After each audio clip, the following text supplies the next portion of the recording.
Quanta aigua gastem? A casa fem servir l'aigua per beure, rentar la roba, per a la higiene personal o per regar les plantes. És el consum domèstic d'aigua. A Catalunya es gasten entre 80 i 200 litres d'aigua per persona i dia, és a dir, uns 120 litres de mitjana.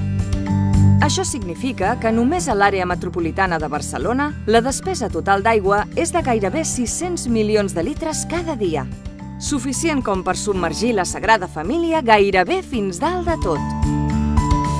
A més, a part de la despesa d'aigua domèstica, cal sumar-hi el consum municipal, des del manteniment de jardins o la neteja de carrers fins a l'aigua de les piscines i gimnasos municipals, o la que es fa servir en bars, restaurants, llocs de feina.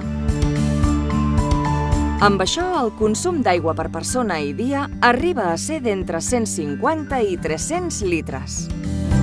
Pous, fonts, rius i embassaments solen acumular prou aigua per fer front a aquesta demanda. Però què passa en èpoques de sequera? I com pot afectar el canvi climàtic?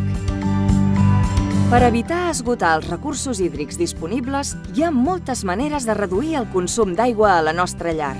Podem instal·lar dispositius de reducció de cabal a les aixetes o cisternes de doble càrrega, fer servir electrodomèstics eficients o recollir l'aigua de pluja per regar les plantes. Però, sobretot, tenir sentit comú i tancar l'aixeta quan no la fem servir. I també es pot estalviar molta aigua si la reutilitzem, però d'això ja en parlarem en un altre vídeo.